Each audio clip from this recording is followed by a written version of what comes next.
मेरे साथ बोलिए, भारत माता की। क्यों भाई, आवाज को क्या हो गया है? विद्यार्थी परिषद का अधिवेशन है, ऐसी आवाज नहीं चलेगी। मेरे साथ दोनों हाथ उठाइए। सभी संकल्पों के सिद्ध करने के संकल्प की मुट्ठी बीजिए और प्रचंड आवाज से बोलिए, भारत माता की, भारत माता की, भारत माता की। मंच पर उपस्थित विद्यार्थी परिषद के राष्ट्रीय अध्यक्ष महोदय, जिनका जोशपूर्ण भाषण अभी हमने सुना, विद्यार्थी परिषद के राष्ट्रीय महासचिव याज्ञवल्क्य शुक्ला जी, स्वागत समिति के अध्यक्ष श्री निर्मल जी, राष्ट्रीय मंत्री सुश्री अंकिता पवार जी, अभिषेक टंडन जी, आशीष सूद जी, हर्ष अत्री जी, निधि त्रिपाठी जी और आज देश भर से आए हुए, देश के कोने कोने से, हर कैंपस के आए हुए प्यारे विद्यार्थी भाइयों बहनों, आप सभी को नमस्कार। वैसे तो मैं यहां आया था तो सरकार के अफसरों का दायित्व तो होता है कि मुझे कुछ लिख कर दें जिससे बोलने में मेरी गलती न हो जाए, मगर मैं जैसे ही मंच पर चढ़ा, छात्र शक्ति राष्ट्र शक्ति का नारा सुना, मेरे जीवन में से 30 साल निकलकर मैं 30 साल छोटी आयु का हो गया।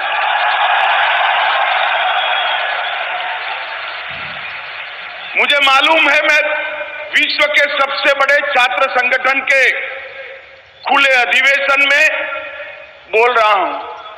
मुझे मालूम है मैं विश्व के एकमात्र छात्र संगठन जो शिक्षा जगत की खामियां और दूषणों को दूर करने के लिए संघर्ष तो कर ही रहा है, साथ में चरित्र निर्माण का यज्ञ भी चला रहा है, वो विद्यार्थी परिषद के सामने बोल रहा हूं। मित्रों, आज मैं आप सबके सामने राष्ट्रीय अधिवेशन में मुख्य अतिथि के रूप में उपस्थित होकर कितना गौरव महसूस करता हूं, मैं आपको समझा नहीं पाऊंगा। इसका अनुभव वही व्यक्ति कर सकता है जिसकी शुरुआत राजकोट अधिवेशन में पंडाल के अंत में बैठकर हुई हो और आज मुख्य अतिथि बनकर यहां खड़ा हो। मेरे लिए सच अर्थ में विद्यार्थी परिषद के अमृत महोत्सव के वर्ष में, इसके राष्ट्रीय अधिवेशन में आप लोगों के साथ बातचीत करना बहुत बहुत गौरव आनंद का विषय है।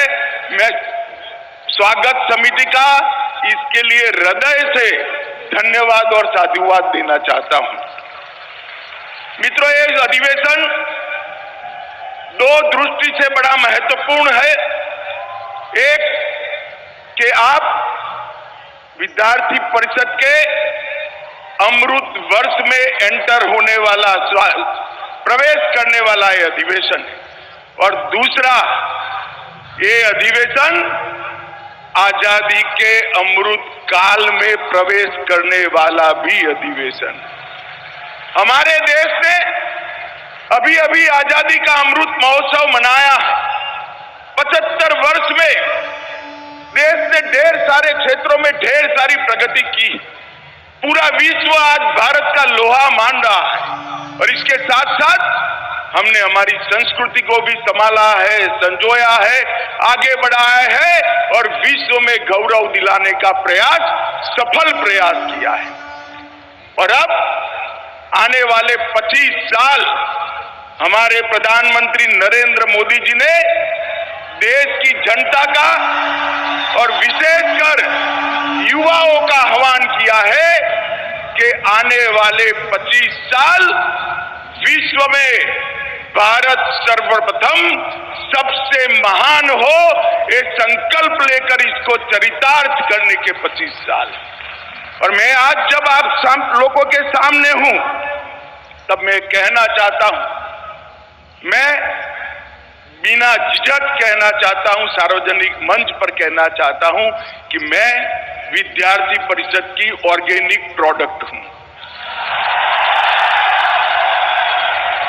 विद्यार्थी परिषद के उद्देश्य और उद्देश्यों को सिद्ध करने के लिए सातत्यपूर्ण 75 साल की यात्रा, ये शायद ही कोई संगठन कर सकता है, और संगठनों में भी छात्र संगठन कर सकता है। छात्र युवा होते हैं, जोश से पूर्ण होते हैं, कई बार पथ भ्रष्ट रास्ता भटकने की संभावनाएं होती है, मगर विद्यार्थी परिषद की संगठन की व्यवस्था इतनी मजबूत और चौबंद रही, ना विद्यार्थी परिषद 75 साल में रास्ता भटका, ना सरकारों को रास्ता भटकने दिया, ना समाज को रास्ता भटकने। हर मौके पर विद्यार्थी परिषद ने अनेक मौकों पर संघर्ष भी किया। ज्ञानशील एकता के अपने मूल मंत्र को आत्मसात करते हुए धैर्यपूर्वक एक पथ का निर्माण किया, और रास्ते में देश के सामने, शिक्षा जगत के सामने और देश की सीमाओं के सामने जितनी चुनौतियां आई, हर चुनौती के सामने हिमालय की अडिगता के साथ विद्यार्थी परिषद के कार्यकर्ताओं ने संघर्ष किया है। ये देश के इतिहास में स्वर्णिम अक्षर से लिखा जाएगा। भाइयों और बहनों, जब मैं यहां आया हूं तब मदन दास देवी जी को याद करे बगैर नहीं रह सकता। मेरे जैसे कई छोटे छोटे कार्यकर्ताओं को जीवन में रास्ता दिखाने का काम, संभालने का काम, गलत रास्ते पे न चढ़ जाए और अपने लक्ष्य को सटे रहे, बधे रहे, इसका काम मदन दास देवी जी ने किया। कई सारे विद्यार्थी परिषद के वरिष्ठ नेता, उन्होंने भी, चाहे यशवंतराव किलकर जी हो, चाहे बाला साहब आप्टे जी हो, चाहे डिडोलकर जी हो, मैं गुजरात से आता हूं, नारायण राव भंडारी और प्रोफेसर राजगुरु, हम कभी नहीं भूल सकते। इन लोगों ने, हमारे वरिष्ठों ने विद्यार्थी परिषद को अपने लक्ष्यों के साथ जोड़ते हुए सातत्यपूर्ण 75 साल का प्रवास पूर्ण करने का श्रेय ये मनीषियों और तपस्वियों को जाता है। आज मैं वो सभी को बहुत मनपूर्वक प्रणाम कर याद करना चाहता हूं। मित्रों, आज मैं जब यहां आया हूं तब 49 से लेकर 2023 तक की यात्रा देश के विकास के साथ साथ जुड़ी। ढेर सारी चीजों में विद्यार्थी परिषद ने स्व जोड़ने का संघर्ष किया है। चाहे भाषा का आंदोलन हो, चाहे शिक्षा का आंदोलन हो, चाहे संस्कृति को बरकरार रखना हो, हर चीज में स्व का महत्व विद्यार्थी परिषद ने समाज को बताया है और युवाओं के माध्यम से बताया है। आज देश का किसी भी, कोई भी क्षेत्र, चाहे संशोधन का क्षेत्र हो, शिक्षा का क्षेत्र हो, कला का क्षेत्र हो, कई सारे क्षेत्रों में, चाहे राजनीतिक क्षेत्र हो, पत्रकारिता हो, आप जरा ध्यान से देखेंगे तो विद्यार्थी परिषद की सुगंध हर जगह पे आपको मिलेगी और मालूम पड़ेगा अगर कोई श्रेष्ठ कर रहा है, किसी भी क्षेत्र में कोई श्रेष्ठ कर रहा है, उसको उठाकर थोड़े उसके पास्ट में चले जाएंगे तो कहीं न कहीं छात्र जीवन में इसका जुड़ाव विद्यार्थी परिषद से रहा होगा। ये निश्चित रूप से मैं मानता हूं, इसका अनुभव मैंने भी किया है। मित्रों, विद्यार्थी परिषद ने कई सारे ऐसे प्रकल्प लिए जो सालों तक चले और धैर्यपूर्वक जैसे कोई शिल्पी 75 साल तक एक प्रतिमा को गढ़ता ही जाए, ऐसी ढेर सारी लिंगरिंग समस्याओं का निवारण के लिए विद्यार्थी परिषद ने पुरुषार्थ किया। भारत और चीन के युद्ध के बाद सील प्रकल्प चालू हुआ, आज भी चल रहा है। और आज अभी यहां मैं आता था तब नारे लगते थे कि कश्मीर हुआ गुवाहाटी, अपना देश अपनी मिट्टी, चिंता मत करिए, कश्मीर भी हमारा है, नॉर्थ ईस्ट भी है। और आज इस स्टील प्रोजेक्ट ने नॉर्थ ईस्ट और बाकी देश को जोड़ने का काम किया है। इसी तरह से 3D डिटेक्ट, डिलीट और डिपोर्ट घुसपैठ के सामने इतना लंबा और सातत्यपूर्ण आंदोलन कोई संगठन ने नहीं चलाया, केवल और केवल विद्यार्थी परिषद ने चलाया और पूरे देश भर के अंदर घुसपैठ के खिलाफ जन जागृति लाने की क्रिया।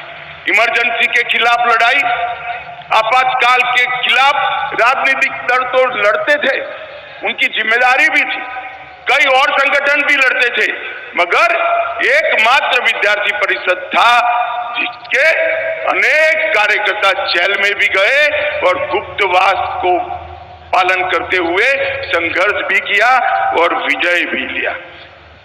जयप्रकाश नारायण के नेतृत्व में भ्रष्टाचार के खिलाफ जो लड़ाई हुई, इसमें विद्यार्थी परिषद के योगदान को स्वयं लोकनायक ने अपनी पेन से लिखकर सर्टिफिकेट देने का काम किया है कि भ्रष्टाचार के खिलाफ जो आंदोलन हुआ वो आंदोलन को सफल करने में अखिल भारतीय विद्यार्थी परिषद का बहुत बड़ा योगदान। मैं इसलिए आप सबको ये याद कराने आया हूं कि समय बदल गया है। हो सकता है ऐसा समय है कि संघर्ष की जरूरत ना हो, परंतु काम करने की जरूरत है। हमारा काम समाप्त नहीं हुआ है, संघर्ष करने की जरूरत नहीं है, तो ऊर्जा को रचनात्मक रास्तों पर हम डाइवर्ट करें, ऊर्जा को रचनात्मक रास्तों पर ले जाकर राष्ट्र निर्माण के काम में हम लगे रहे। मित्रों, मुझे एक युवा ने लगभग 10 साल पहले कहा कि हम भी देश के लिए जान देना चाहते। देश के लिए जान देने की अब जरूरत नहीं है, देश आजाद हो गया। आजादी के वक्त जो आंदोलन चलता था उनका सौभाग्य था, उनके पास मौका था देश के लिए जान देने का। देश के लिए जान देने की अब जरूरत नहीं है, मगर देश के लिए जीने की जरूरत है। देश के लिए जीते हुए हमें कोई नहीं। और विद्यार्थी परिषद के कार्यकर्ता ने अमृत महोत्सव के इस सम्मेलन के अंदर से ये संकल्प लेकर जाना चाहिए कि 2047 तक जब देश की आजादी की शताब्दी मनाई जाएगी तो विश्व भर में हर क्षेत्र में भारत सर्वप्रथम होगा, महान होगा और 1 नंबर पर। ये संकल्प सिर्फ युवा ही ले सकता है। और मैं मानता हूं मित्रों, ये जो अमृत महोत्सव का और अमृत काल का संकल्प नरेंद्र मोदी जी ने देश के सामने रखा है, वो आपके लिए, क्योंकि इसको देखने के लिए आप सभी होंगे। आपकी जिम्मेदारी है 75 साल की यात्रा को यहां तक संभाल कर ले आए। हमारी कई पीढ़ियां इसके लिए खप गई। 600 साल तक आजादी का संघर्ष हुआ और 600 साल के आजादी के संघर्ष के बाद जब हम आजाद हो गए हैं, आजादी के 100 साल पूरे हो, तब वो सभी हुतात्माओं जिन्होंने बलिदान दिया है, उनकी कल्पना का भारत बनाने की जिम्मेदारी विद्यार्थी परिषद जैसे संगठन की है। मेरे सामने जो विराट युवा शक्ति बैठी है उसकी है। मित्रों, मुझे बहुत हर्ष हुआ जब मैं कल डिटेल देख रहा था, पहले भी पढ़ा था कि एबीवीपी इस वर्ष छत्रपति शिवाजी महाराज के राज्याभिषेक की 350वीं जयंती। एबीवीपी के सभी संगठन के वरिष्ठों को मैं बहुत बहुत अभिनंदन देना चाहता हूं, क्योंकि आज का वर्ष और आज के वर्ष में छत्रपति के स्वराज के उद्देश्य, स्वराज का उद्देश्य सिर्फ राज के लिए नहीं था, स्व के लिए था। हर क्षेत्र के, चाहे भाषा हो, धर्म हो, संस्कृति हो, इस स्व की स्थापना का 350 साल का कालखंड पूरा होने के वक्त सारे युवाओं को ये उद्देश्य समझाने के लिए आपने बहुत बड़ा कार्यक्रम उठाया है। मेरी ढेर सारी शुभकामनाएं आपके कार्यक्रम के साथ है। मित्रों, मैं आज यहाँ आया हूं तब युवाओं को एक बात कहना चाहता हूं। इस देश का स्वर्णिम भविष्य आपकी राह देख रहा है। 10 साल पहले विद्यार्थी परिषद के अधिवेशन होते, अगर उसका कोई रिकॉर्डिंग हुआ होता तो निकाल कर देख लीजिए, सारे आंदोलनों की बात होगी। मगर ये 10 साल के अंदर बहुत बड़ा परिवर्तन आया है। घपले घोटालों की जगह नई नई नीतियां आज अमल में आ रही है। तुष्टीकरण, परिवारवाद और जातिवाद की जगह आज पॉलिटिक्स ऑफ परफॉर्मेंस का एस्टैब्लिशमेंट हो चुका है और मोदी जी के नेतृत्व में 11वें नंबर के अर्थतंत्र से हम 5वें नंबर पर पहुंच चुके हैं। मित्रों, ये बहुत बड़ा फासला इस देश ने काट लिया है। 7.5% का ग्रोथ रेट और 60 करोड़ नागरिकों के जीवन में, उनके जीवन में प्राथमिक सुविधाएं देने का लक्ष्य ये सिर्फ 10 साल में पूरा करने में आज सफलता हुई। हम गौरव के साथ कह सकते हैं कि इस देश के 60 करोड़ लोगों को घर, पीने का पानी, बिजली, गैस का सिलेंडर, शौचालय, खाने के लिए अनाज, मिनिमम जितना चाहिए उतना अनाज और 5 लाख तक की स्वास्थ्य की सुविधाएं सारी की सारी 60 करोड़ गरीब भाइयों तक पहुंचाने का काम आज समाप्त हो चुका है। मैं इसलिए बताता हूं आपको कि किस बेस पर आपको आगे बढ़ना है, वो आपके ध्यान पर रहे। कश्मीर, वामपंथी उग्रवाद और नॉर्थ ईस्ट, ये तीनों 10 साल पहले हॉटस्पॉट थे। धारा 370 हट चुकी है। आज लाल चौक पर तिरंगा फहराते हुए आपको कोई नहीं रोक सकता, कोई संघर्ष करने की। नॉर्थ ईस्ट के ज्यादातर उग्रवादी संगठन अपने हथियार डाल चुके हैं और वामपंथी उग्रवाद अंतिम सांसें गिन रहा है। तीनों हॉटस्पॉट में हिंसा में करीब 70% की कटौती करने का काम आज नरेंद्र मोदी सरकार ने किया है। मोदी जी के दृढ़ नेतृत्व ने कई सारे राष्ट्रीय सुरक्षा के मसलों को एक साथ अनेक मोर्चों पर लड़ते हुए हल करने का काम किया है। राजनीतिक स्थिरता, भ्रष्टाचार मुक्त शासन, जन कल्याण की नीतियां, इन्वेस्टमेंट फ्रेंडली एजेंडा और शांतिपूर्ण माहौल, इसके साथ साथ पर्यावरण की चिंता और सुरक्षित भारत की कल्पना को चरितार्थ करना, ये सारी चीजें एक 10 साल में जमीन पर उतारने का काम नरेंद्र मोदी जी ने किया। मैं आज आपको कहने आया हूं, ये परिवर्तन क्यों हुआ? ये परिवर्तन इसलिए हुआ कि शासन ऐसे लोगों के हाथ में आया जो आइडियोलॉजी के साथ बैठे हुए थे, आइडियोलॉजी के आधार पर काम करते थे। उसी प्रकार से आप सभी भी ज्ञानशील एकता की आइडियोलॉजी के साथ जुड़े हुए हो, बंधे हुए हो। बहुत बड़ा जीवन बाकी है। ये 25 साल देश के लिए जीने का संकल्प लेकर आज इस अधिवेशन से आप जाइए तो आने वाले दिनों में मैं निश्चित रूप से मानता हूं कि भारत को सर्वप्रथम करने से कोई नहीं रोक सकता।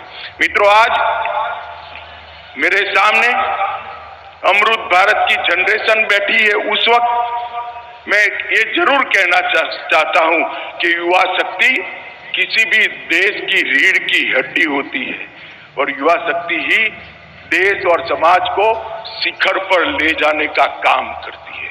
मैं इसलिए आपके सामने कहने आया हूं कि भारत ने ढेर सारे युवाओं ने युग परिवर्तन किया है, चाहे आदि शंकर हो, चाहे संत ज्ञानेश्वर हो, चाहे चंद्रगुप्त मौर्य हो, चाहे महारानी लक्ष्मीबाई हो, चाहे बिरसा मुंडा हो, चाहे भगत सिंह हो, चाहे नीरज चोपड़ा हो, चाहे दुर्गेश त्रिपाठी हो।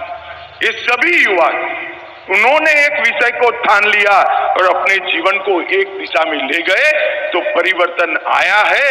आपको तो रास्ता तराशने की भी जरूरत नहीं है। 75 साल में विद्यार्थी परिषद की पीढ़ियों ने ज्ञानशील एकता का रास्ता बना कर रखा है।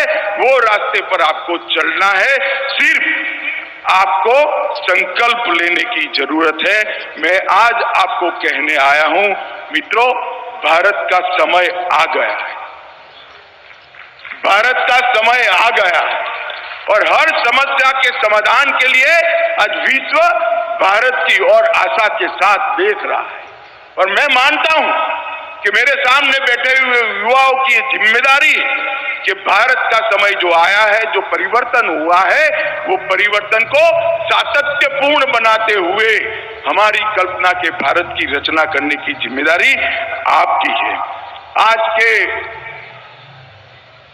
दिन की मैं बात करूं तो मोदी सरकार ने युवाओं के लिए ढेर सारे नए सेक्टर खोलने का काम किया है, चाहे डिजिटल क्रांति हो, स्टार्टअप क्रांति हो, इनोवेशन को प्रायोरिटी देनी हो, स्पेस सेक्टर के अंदर पॉलिसी बनाकर अनंत संभावनाओं को आगे बढ़ाना हो, सिक्योरिटी सेक्टर के अंदर डिफेंस के मैन्युफैक्चरिंग को आत्मनिर्भर बनने की बात हो, ड्रोन का सेक्टर हो, गेम्स एनिमेशन का सेक्टर हो, हर क्षेत्र में रिफॉर्म्स कर युवाओं के लिए ढेर सारी संभावनाएं खुली है और सिर्फ संभावनाएं नहीं खुली, इसके साथ साथ स्किलिंग और शिक्षा व्यवस्था में परिवर्तन से युवाओं को वैश्विक मंच पर विश्व के युवाओं के साथ स्पर्धा कर पाए, इस प्रकार की प्रेरणा और व्यवस्था करने का काम भी भारत सरकार ने किया है।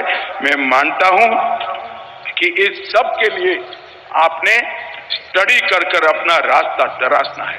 मित्रों, आज देखें तो डिजिटल लेन देन में भारत नंबर 1 है, एलईडी बल्ब में भारत नंबर 1 है, सबसे बड़ा स्वच्छता कार्यक्रम भारत ने चलाया है, दुनिया में कोरोना के सबसे ज्यादा टीके भारत ने लगाए हैं, दलहन, दूध, जूट और रेलवे इंजन के उत्पादन में भारत नंबर 1 है, मोबाइल, सीमेंट, स्टील, कॉटन, चाय में दूसरे नंबर है और स्टार्टअप इकोनॉमी जो आपको सीधा स्पर्श करती है, स्टार्टअप के क्षेत्र में और मोटर व्हीकल में हम तीसरे नंबर है, बहुत जल्द ही दूसरे नंबर पर पहुंच जाएंगे। मैं आज ये आपको इसलिए बताने आया हूं कि इस नींव पर आपको आगे 25 साल काम करना है और इस सारी संभावनाओं को आप एक्सप्लोर कर पाए, इसलिए उच्च शिक्षा के क्षेत्र में 14 के अनुपात में ढेर सारे परिवर्तन किए गए। केंद्रीय विश्वविद्यालय नए 6 बने, आईआईटी 7 नए बने, आईआईएम 7 नए बने, ट्रिपल आईटी 16 बने, 15 एम्स बने, 273 मेडिकल कॉलेज बनी, कुल नए इस 9 साल के अंदर 390 विश्वविद्यालय नए बनाने का काम नरेंद्र मोदी सरकार ने किया है और 7000 कॉलेज बनाने का काम किया है। मित्रों, युवाओं के लिए ढेर सारे अवसर और उपलब्धियां उपलब्ध कराने का काम नरेंद्र मोदी सरकार ने किया है। मित्रों, मैं आज आपको कुछ आंकड़े आपके जानकारी के लिए, आप जानकार हो गए ही हो गए, क्योंकि मैं तो अब 60 का हो गया, आप तो भी युवा हो, तो सारी जानकारी आप सबके साथ होगी। परंतु मैं जरूर बताना चाहूंगा कि स्टार्टअप 2016-17 में 724 स्टार्टअप थे, 724, और आज 2 लाख से ज्यादा स्टार्टअप भारत के युवाओं ने बनाकर विश्व के स्टार्टअप जगत के अंदर अपना पैर जमाया है। और उसमें यूनिकॉर्न स्टार्टअप 2014 में केवल 4 थी, केवल 4 है, और आज 111 यूनिकॉर्न स्टार्टअप भारत के नाम पर रजिस्टर हुए हैं। ये पूरा का पूरा काम भारत की युवा शक्ति ने किया है। और मित्रों, इसमें से 45% स्टार्टअप ये टीयर 2 और टीयर 3 शहरों में, ऐसा नहीं है कि बड़े शहरों में ही ये काम हुआ है। मित्रों, ढेर सारी पॉलिसियों को मेक इन इंडिया के माध्यम से मोदी जी ने यहाँ पर उतारा है। भारत सरकार ने आज विश्व का उत्पादन के लिए सबसे ज्यादा आकर्षण वाला देश आज दुनिया के अंदर है तो भारत है, इसका काम किया है। और इसको एक्सप्लोर करने के लिए पीएलआई योजनाएं अनेक क्षेत्र के अंदर आई हैं और हमारे युवाओं ने रिसर्च के अंदर भी पेटेंट रजिस्टर करने में भी कई सारे रिकॉर्ड तोड़े हैं। 2013-14 में सालाना सिर्फ 3000 पेटेंट के आवेदन आते थे और आज सालाना वो 3000 से बढ़कर 1.5 लाख पेटेंट रजिस्ट्रेशन की एप्लीकेशन भारत का युवा कर रहा है। और 2013-14 में सिर्फ 211 पेटेंट ग्रांट किए गए थे और इस साल 24,000 पेटेंट ग्रांट करने का काम आज भारत के युवाओं ने प्राप्त करने का काम किया है। कई प्रकार की नीतियां भी बनी हैं, digital India, Khelo India, nation green hydrogen, nation mission for green India, drone policy, Dhruv, national space policy, प्रारंभ, ये सारी पॉलिसियों में आपके लिए अपार और अनंत संभावनाएं पड़ी हैं। मित्रों, उच्च शिक्षा के क्षेत्र में जो बदलाव हुआ है इसका आप जरूर उपयोग करोगे, उसमें मुझे कोई शंका नहीं है। परंतु मैं आपको ये कहना चाहता हूं, आप आपकी व्यक्तिगत कैरियर जहां पर भी काम करते हैं सबसे ऊंचाई तक ले जाइए, मुझे कोई आपत्ति नहीं है, जानी ही चाहिए। भारत के हर युवा की व्यक्तिगत कैरियर सबसे ऊपर होनी चाहिए और इसकी तंदुरुस्त स्पर्धा भी होनी चाहिए। परंतु इसके साथ साथ आपका दायित्व देश के निर्माण के प्रति है, देश के प्रति भी है। ये विद्यार्थी परिषद के कार्यकर्ता ने सदैव याद रखना चाहिए। सिर्फ कैरियर बनाने के लिए एजुकेशन नहीं होता है, कैरियर के साथ साथ देश बनाता है, वो ही साच अर्थ में शिक्षा को प्राप्त किया हुआ युवा है। ये बात को कभी नहीं भूलना चाहिए। मित्रों, भारत के अंदर आज जो विकास हुआ है, पूरी दुनिया इस पर कई प्रकार के आर्टिकल रख रही है, मगर मैं आज इसके एक अलग पहलू आपके सामने, ये 10 साल ने सिद्ध कर दिया है कि सांस्कृतिक विरासत को संजोकर रखना और आधुनिकता से विकास करना वो परस्पर विरोधी बातें नहीं है, दोनों एक दूसरे को मदद करने वाली बात है। भारत ने अपनी सांस्कृतिक विरासत को भी संजो कर रखा, हमारे सांस्कृतिक गौरव को भी आसमान को छूता किया और दुनिया चकाचौंध हो जाए ऐसा विकास भी किया। कोई कल्पना नहीं कर सकता था कि अयोध्या में राम मंदिर का निर्माण होगा और रामलल्ला अपने घर में, कोई विश्वास नहीं। मैं मेरा अनुभव बताता, हमारे एक वरिष्ठ नेता ने राम जन्मभूमि आंदोलन के वक्त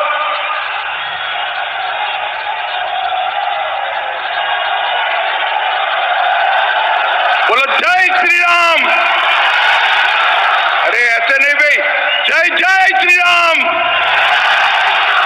हमारे एक बहुत वरिष्ठ नेता ने गुजरात के एक प्रण लिया कि मैं तभी मीठा खाऊंगा जब राम जन्मभूमि पर उसी जगह पे मंदिर बनेगा। मैंने बोला भाई आप तकलीफ में आ गए, ये कभी पूरा नहीं होगा। मैं 90 की बात कर रहा हूं और आज 22 जनवरी को वो जरूर मिठाई खा पाएंगे, इसका पूरे देश को। और सिर्फ राम मंदिर नहीं, औरंगजेब से समय से टूटा हुआ काशी विश्वनाथ कॉरिडोर, बद्रीनाथ, केदारनाथ, सोमनाथ का मंदिर भी फिर से सुवर्ण का बन रहा है। ये सारी चीजें कभी समाप्त होगी, देश सोच नहीं सकता और हम इस पर आगे बढ़े। ये देश कभी सोच नहीं सकता था कि मेडिकल का पढ़ाई लिखाई अपनी भाषा में हो सकती है, ये देश कभी सोच नहीं सकता था, अब आप कर सकते हैं। इंजीनियरिंग की पढ़ाई लिखाई आप अपनी भाषा में कर पाएंगे। इस प्रकार की व्यवस्था ये भारतीय जनता पार्टी की नरेंद्र मोदी सरकार। आज हमारे योग को दुनिया ने स्वीकार किया। पर्यावरण के लिए आज जब मोदी जी वेद और उपनिषद की उक्तियां यूएन में पढ़ते हैं, यूएन के पूरे विश्व के लोग वेद और उपनिषद का ट्रांसलेशन ले लेकर पढ़ते हैं कि वेद और उपनिषद में क्या लिखा हुआ है। और मित्रों, जब G20 होता है तो वसुधैव कुटुंबकम सिर्फ ट्रांसलेशन नहीं, वसुधैव कुटुंबकम ही नारा बनता है।